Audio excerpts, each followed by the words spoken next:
ওম শান্তি। আজকের বাংলা মুরলী 21/12/2024। প্রাতঃ মুরলী। ওম শান্তি। বাপ-দাদা, মধুবন। বাবার অমূল্য মধুর মহাবাক্য। বাবা বলছেন, মিষ্টি বাচ্চারা, সত্যিকারের উপার্জন করার পুরুষার্থ সর্বপ্রথমে নিজে করো, তারপরে নিজের আত্মীয় পরিজনদেরও করাও। Charity begins at home. আজকে প্রশ্ন, সুখ বা শান্তি প্রাপ্ত করার বিধি কি? উত্তর, পবিত্রতা। যেখানে পবিত্রতা রয়েছে সেখানে সুখ শান্তি রয়েছে। বাবা পবিত্র দুনিয়া সত্যযুগের স্থাপনা করেন, সেখানে বিকার থাকে না।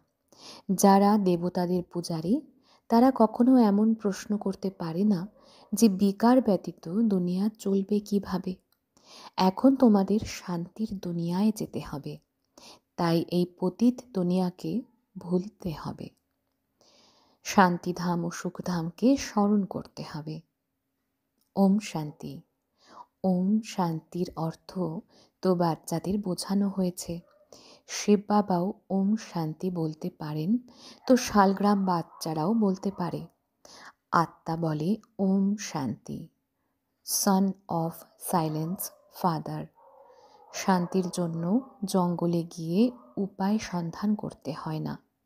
আত্মা তো হলোই সাইলেন্স। এরপরে আর কি উপায় করবে? এই কথা বাবা বসে বোঝান। সেই বাবাকেই বলা হয়, সেখানে নিয়ে চলো যেখানে সুখ শান্তি প্রাপ্ত হবে। শান্তি বা সুখ সব মানুষই চেয়ে থাকে, কিন্তু সুখ ও শান্তির পূর্বে চাই পবিত্রতা। পবিত্রকে পাবন, অপবিত্রকে পতিত বলা হয়। পতিত দুনিয়ার মানুষ ডাকতে থাকে যে এসে আমাদের পবিত্র দুনিয়ায় নিয়ে চলো। তিনি হলেন পতিত দুনিয়া থেকে উদ্ধার করে পবিত্র দুনিয়ায় নিয়ে যাওয়ার পথপ্রদর্শক। সত্যযুগে পবিত্রতা থাকে, কলিযুগে থাকে অপবিত্রতা।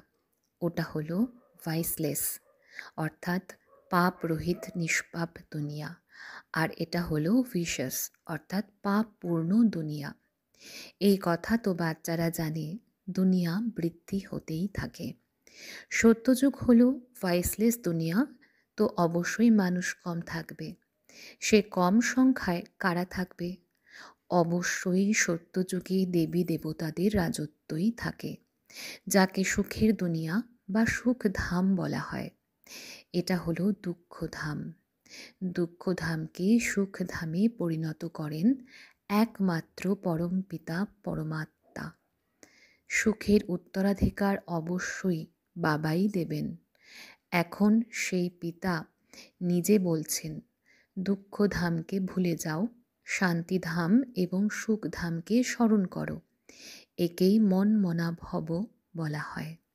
বাবা এসে বাচ্চাদেরকে সুখধামের সাক্ষাৎকার করান, দুঃখধামের বিনাশ করিয়ে শান্তিধামে নিয়ে যান। এই চক্রটি বুঝতে হবে। 84 জন্ম নিতে হয়। যারা প্রথমে সুখধামে আসে তাদের হয় 84 জন্ম। শুধুমাত্র এই কথাটুকু স্মরণ করলেও বাচ্চারা সুখধামের মালিক হতে পারবে। বাবা বলেন, বাচ্চারা শান্তিধামকে স্মরণ করো এবং পরে উত্তরাধিকার অর্থাৎ সুখধামকে স্মরণ করো। সর্বপ্রথমে তোমরা শান্তিধামে যাও, তাই নিজেদেরকে শান্তিধাম ব্রহ্মাণ্ডের মালিক নিশ্চয় করো। চলতে ফিরতে নিজেদের সেখানকার বাসিন্দা নিশ্চয় করলে এই দুনিয়ার কথা ভুলে যাবে।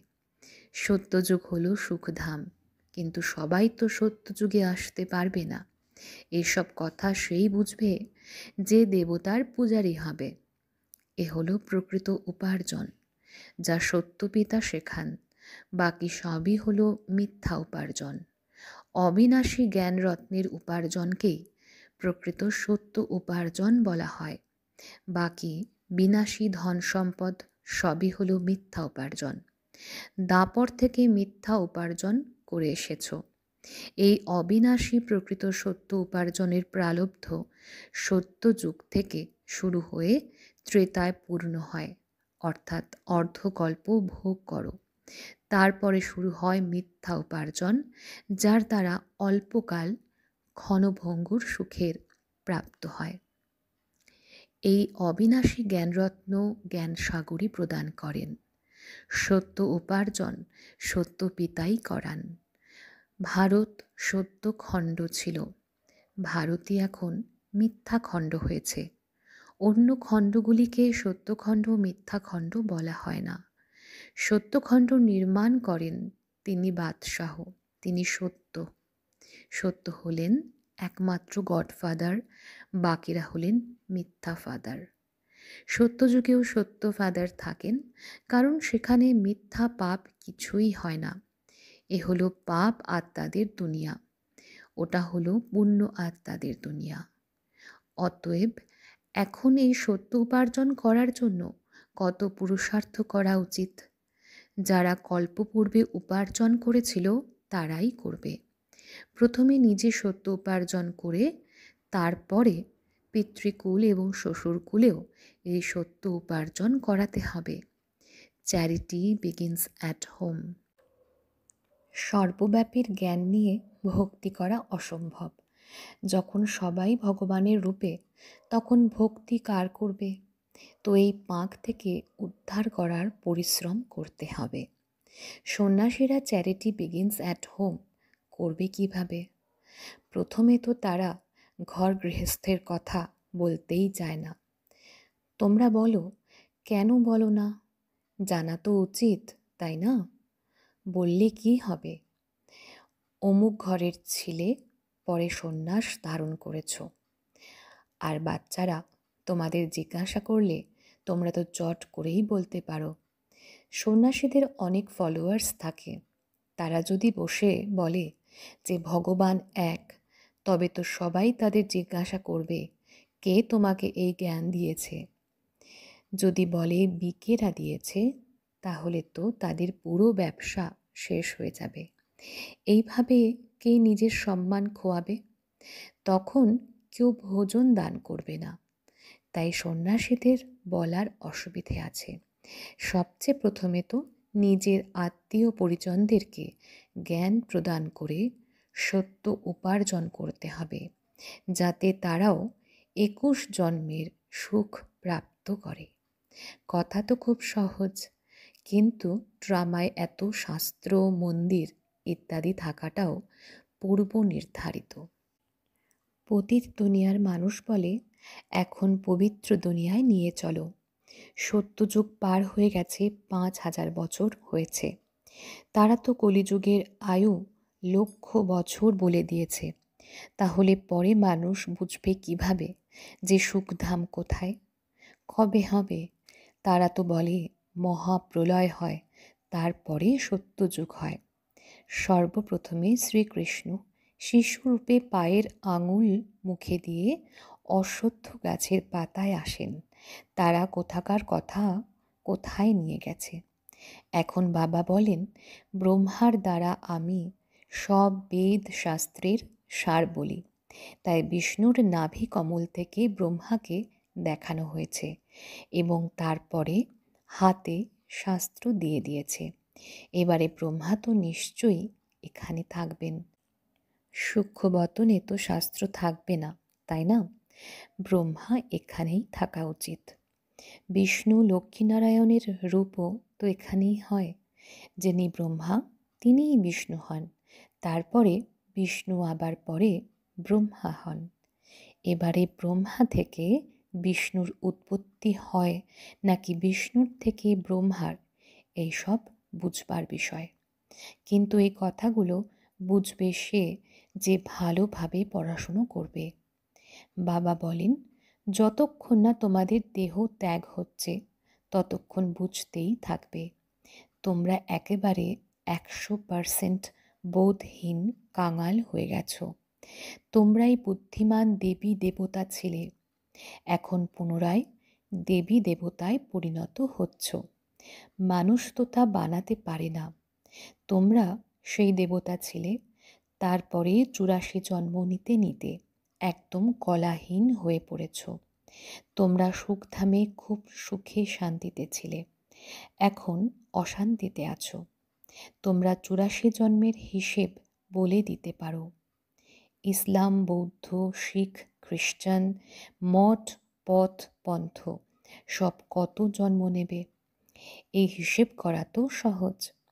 স্বর্গের মালিক তো ভারতবাসীই হবে। বৃক্ষের চারা রোপণ হচ্ছে, তাই না? এ হলো বোঝানোর বিষয়। নিজে বুঝলে তো প্রথমে নিজের মাতা পিতা ভাই বোনদের জ্ঞান দিতে হবে। গৃহস্থে থেকে পদ্মফুলের মতন থাকতে হবে। তারপরে চ্যারিটি বিগিনস অ্যাট হোম। পিতৃকুল, শ্বশুরকুলে নলেজ দিতে হবে। ব্যবসা ইত্যাদিতে সবচেয়ে প্রথমে নিজের ভাইদের ভাগই নিযুক্ত করা হয়। এখানেও ঠিক সেই রকম। গায়নও আছে, সেই কন্যাই শ্রেষ্ঠ যে পিতৃকুল ও শ্বশুরকুলের উদ্ধার করে। অপবিত্ররা উদ্ধার করতে পারে না। তবে কোন কন্যা? এই ব্রহ্মার কন্যা, ব্রহ্মা কুমারী আছে না এখানে, অর্থাৎ মাউন্ট আবুতে কুমারী ও অধর কুমারীদের মন্দির আছে, তাই না? এখানে তোমাদের স্মৃতিচিহ্ন তৈরি হয়ে আছে। আমরা আবার এসেছি ভারতকে স্বর্গে পরিণত করতে। এই দেলওয়ারা মন্দির সঠিকভাবে তৈরি হয়েছে। ওপরে স্বর্গ দেখানো হয়েছে, কিন্তু স্বর্গ তো আছে এখানেই। রাজযোগের তপস্যাও এখানেই হয়। যাদের মন্দির তাদের তো এই কথা জানা উচিত, তাই না? এখানে ভিতরে জগৎপিতা, জগদম্বা, আদিদেব, আদিদেবী বসে আছেন। আচ্ছা, আদিদেব কার সন্তান? শিব বাবার। কুমারী কন্যা, অধর কুমারী সবাই রাজযোগে বসে আছে। বাবা বলেন, মন মনা ভব। তাহলে তোমরা বৈকুণ্ঠের মালিক হবে। মুক্তি জীবন মুক্তিধামকে স্মরণ করো। এটাই হলো তোমাদের সন্ন্যাস। জৈন ধর্মের মানুষদের সন্ন্যাস প্রক্রিয়া খুব কঠিন। মাথার চুল একটা একটা করে টেনে ছিঁড়ে তোলার, যা কিনা ভীষণই বেদনাদায়ক কঠোর নিয়ম আছে। এখানে তো হলোই সহজ রাজযোগ। এটা হলো প্রবৃত্তি মার্গ। এও ড্রামায় নির্ধারিত রয়েছে। কোনো জৈন মুনি বসে নিজের নতুন ধর্ম স্থাপন করেন, কিন্তু তাকে তো আদি সনাতন দেবী দেবতা ধর্ম বলা হবে না, তাই না? সেটা তো এখন প্রায় লুপ্ত, অর্থাৎ আদি সনাতন দেবী দেবতা ধর্ম। কেউ জৈন ধর্ম প্রচার করেছে, আর সেই ধর্ম চলেছে। এও ড্রামায় রয়েছে। আদিদেবকে পিতা এবং জগৎ অম্বাকে মাতা বলা হবে। এই কথা তো সবাই জানে যে আদিদেব হলেন ব্রহ্মা। আদম বিবি, অ্যাডাম ইভও বলা হয়। খ্রিস্টানরা জানে না যে অ্যাডাম ইভ এখন তপস্যা করছেন। মনুষ্য সৃষ্টির বংশলতিকার এরাই হলেন হেড। এই রহস্য বাবা বসে বোঝান। শিবের এত মন্দির আছে বা লক্ষ্মীনারায়ণের মন্দির আছে, তো তাঁদের জীবন কাহিনী জানা উচিত, তাই না? পরম পিতা পরমাত্মাকেই নলেজফুল, জ্ঞানের সাগর, আনন্দের সাগর বলা হয়। পরমাত্মার মহিমা কোনো সাধু সন্ন্যাসী ইত্যাদি জানে না। তারা তো বলে পরমাত্মা হলেন সর্বব্যাপী। তাহলে মহিমা করা হবে কার? পরমাত্মাকে না জানার দরুন নিজেদেরকে শিবহম বলে দেয়। তা না হলে পরমাত্মার মহিমা কত বিশাল! তিনি তো হলেন মনুষ্য সৃষ্টির বীজ রূপ। মুসলমানরাও বলে খোদা আমাদের জন্ম দিয়েছেন, সুতরাং আমরা হলাম তাঁরই রচনা। এক রচনা আরেক রচনাকে উত্তরাধিকার প্রদান করতে পারে না। ক্রিয়েশন ক্রিয়েটরের কাছ থেকে উত্তরাধিকার প্রাপ্ত করে, এই কথা কেউ বুঝতে পারে না। তিনি হলেন বীজ রূপ, সত্য চৈতন্য, সৃষ্টির আদি মধ্য অন্তের জ্ঞান তাঁর কাছে। বীজ ব্যতীত আদি মধ্য অন্তের জ্ঞান কোনো মানুষেরই থাকতে পারে না। বীজ চৈতন্য তো নলেজও অবশ্যই তার মধ্যে হবে। তিনি তো এসে তোমাদের সম্পূর্ণ সৃষ্টির আদি মধ্য অন্তের জ্ঞান প্রদান করেন। এইরূপ বোর্ডও লাগিয়ে দেওয়া উচিত যে এই চক্রকে জানলে তোমরা সত্যযুগের চক্রবর্তী রাজা বা স্বর্গের রাজা হবে। কতখানি সহজ এই কথা। বাবা বলেন, যত দিন বাঁচবে ততদিন আমাকে স্মরণ করতে হবে। আমি নিজে তোমাদের এই বশীভূত করার মন্ত্র প্রদান করি। এখন তোমাদের স্মরণ করতে হবে বাবাকে। স্মরণের দ্বারাই বিকর্ম বিনাশ হবে। এই সদর্শন চক্র ঘুরতে থাকলে মায়ার মাথা কাটা যাবে। আমি তোমাদের আত্মাকে পবিত্র করে ফিরিয়ে নিয়ে যাব। তারপরে তোমরা শতপ্রধান শরীর ধারণ করবে। সেখানে বিকার থাকে না।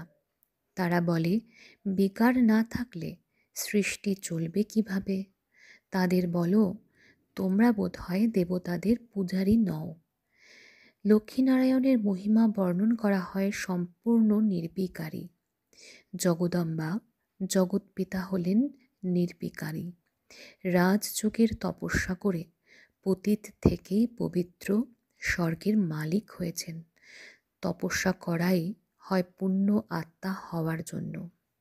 আচ্ছা, মিষ্টি মিষ্টি হারানিধি বাচ্চাদের প্রতি মাতা পিতা বাপদাদার স্মরণের স্নেহসুমন আর সুপ্রভাত। আত্মাদের পিতা তার আত্মারূপী বাচ্চাদেরকে জানাচ্ছেন নমস্কার। আত্মারূপী বাচ্চারা তাদের মাতা পিতা বাপদাদাকে জানাচ্ছেন স্মরণের প্রেম সুমন সুপ্রভাত নমস্কার। ধন্যবাদ বাবা, ধন্যবাদ। ধারণার জন্য মুখ্য সার। পয়েন্ট 1, এই পুরনো দুনিয়াকে বুদ্ধি দ্বারা ভুলে যেতে চলতে ফিরতে নিজেকে শান্তিধামের বাসিন্দা ভাবতে হবে। শান্তিধাম ও সুখধামকে স্মরণ করে প্রকৃত সত্য উপার্জন করতে হবে এবং অন্যদেরও করাতে হবে। পয়েন্ট 2, রাজযোগের তপস্যা করে নিজেকে পূর্ণ আত্মা বানাতে হবে। মায়ার গলা কাটতে সদর্শন চক্র যেন সদা ঘুরতে থাকে। বাবার মধুর বরদান। সম্পন্নতার দ্বারা সদা সন্তুষ্টতার অনুভবকারী সম্পত্তিবান ভব। সম্পন্নতার দ্বারা সদা সন্তুষ্টতার অনুভবকারী সম্পত্তিবান ভব। স্বরাজ্যের সম্পত্তি হল জ্ঞান, গুণ আর শক্তি। যারা এই সকল সম্পত্তিতে সম্পন্ন স্বরাজ্য অধিকারী তারাই সদা সন্তুষ্ট থাকে।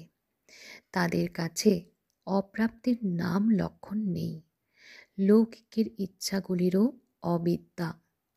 একে বলা হবে সম্পত্তিবান। তারা সদা দাতা হবে, কোনো কিছু চাইবে না। তারা অখণ্ড সুখ শান্তিময় স্বরাজ্যের অধিকারী হবে। কোনো প্রকারের পরিস্থিতি তাদের অখণ্ড শান্তিকে খণ্ডিত করতে পারবে না। আজকের স্লোগান, জ্ঞান নেত্রের দ্বারা যারা 3 কাল আর 3 লোককে জানে তারাই হলো মাস্টার নলেজফুল। জ্ঞান নেত্রের দ্বারা যারা 3 কাল আর 3 লোককে জানে তারাই হলো মাস্টার নলেজফুল। আচ্ছা, ওম শান্তি।